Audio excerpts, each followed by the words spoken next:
Okay, Jeremy.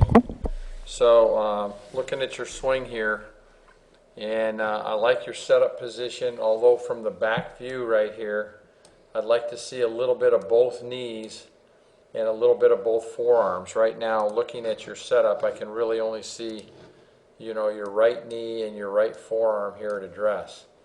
So it looks like your hips and shoulders are just slightly open to where your feet, the line that your feet are on.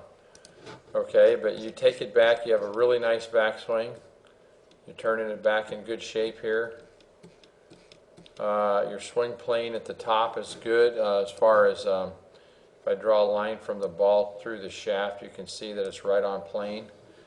Probably want you maybe just to have a little bit narrower stance so that the knees hang over your feet instead of inside. You can kind of see how these knees are kind of hanging inside of your feet as opposed to being right over your feet. This one's not too bad, but a little bit inside.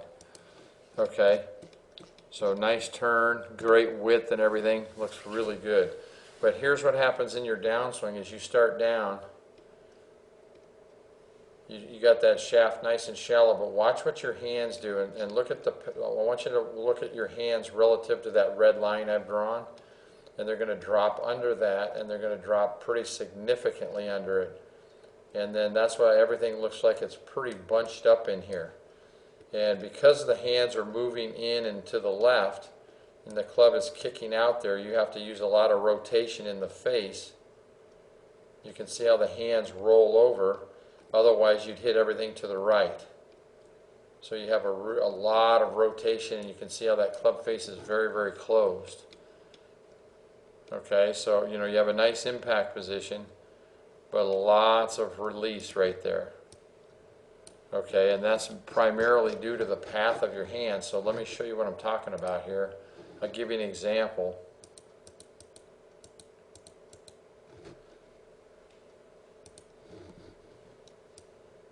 So if we look here, we go back to your swing at the top. Let's get rid of some of these lines here. Okay, and what I'm going to do here is I'm going to draw a line, same line that I did with you. And what you're going to see is the hands are going to track that line, and they're going to stay touching the line all the way to impact. And you can see the kind of the difference here of the difference between what that looks like there where the hands are versus yours, and then from here is they stay on the line. And you can see where the club exits compared to yours. Now, the other thing I don't know is what kind of ball flight you like to see, or whether you like to see whether you're drawing the ball or whether you hit a little bit of a fade. So that makes a difference as well. But I'm going to shoot some video on some drills and things that you could do that would kind of, I think, make a big difference as far as that goes in your swing. And then if you have any questions, you can call me or email me. And we can discuss it. All right.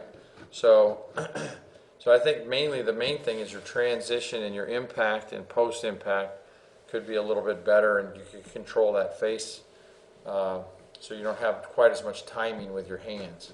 All right. So I'll send that off here in a little bit. It might be later today that you get it, but it'll be coming behind this critique. Okay. Thanks.